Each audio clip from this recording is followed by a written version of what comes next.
علماء کرام دویش علماء کرام او په هغه دویش علماء کرام کې یو پیغمبر او حضرت زکریا علیه السلام یو عام زنانه د خدمت لپاره دغه شوق څوک لري پیغمبر لري او دویش علماء کرام ګورئ ښا زکریا علیه السلام راضي او کمره چې کولاوي او چې ګوري د جنت نه الله جل شانو رزق را لېږلی حضرت مریم علیه السلام له احسانات ته ګوره ولې دا احسان ولې چې جنت نه رزق راغلی دی مخکې نیت موجود دی د جومات ته خدمت چې مور او پلار د جومات ته خدمت نیت کړی دی نه رسوي په دې خبرو باندې بیا د هغې نه پس وګوره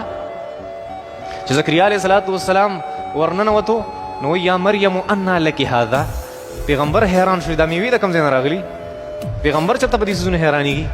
خو دلته چونکې مخکې نه د جومات د خدمت نیت موجود دی نه الله جل شانو دونه یو مقام او مرتبه ورکړه چې پیغمبر هم حیران شو بل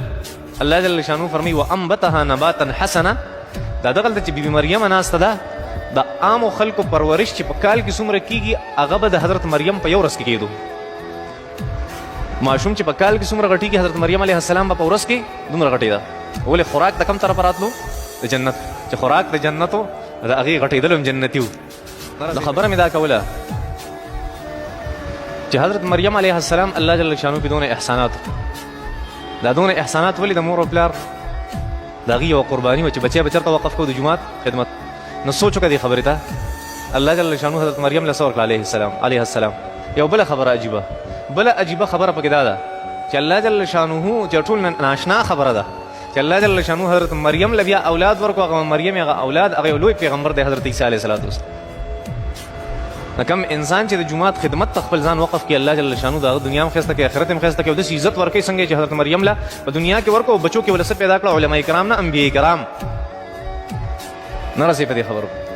دا الله جل شانو په دې آیتونو مبارکو کې ښیي خو دې آیتونو مبارکو ته به دې سوچ څوک کوي نو الله جل شانو دې آیتونو او بل عجیبه یو چل دا واورئ الله جل شانو حضرت عیسی علیه السلام د حضرت مریم نه پیدا کو بغیر د پلار یې پیدا ناشنا خبره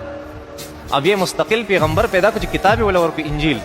او بل یو عجیبه عزت ولا دا ورکو چې الله جل شانو ول ډیر عمر ورکو حضرت عیسی علیه السلام دنیا او د آخرت څونه فائدې وي هغه الله جل شانو هغه ټول هغه چاله ورکړي کم انسانانو چې سخت خدمت نیت کړو د جمعات ته خدمت نیت کړو الله جل شانو د کائنات ټول فائدې هغه چاته ورکړي کوم خلک چې جمعات ته خدمت نیت کړي دلته جمعات قرآنی کروغي قرآنی چرته سقاوالي جمعات تروړي چرته جمعات اوبه هغه غلط استعمالي جمعات کې بیا د اودس لپاره اوبه نه چرته جمعات بله وي ټوله دنیا کې وګورئ داسې انسان به تاسو ته میلاو نه شي په کور کې چېرته بلب سیوایي کولاو پرېښي جمعات کې پکې او بلب کولاو کې بیا به دې تښتي چې مړه څوک پې ورکوي بل بس دا ډېر بېغیرته انساني حد نه زیات را پرېوت او بېغیرته انسان چې د جومات په څیز باندې نه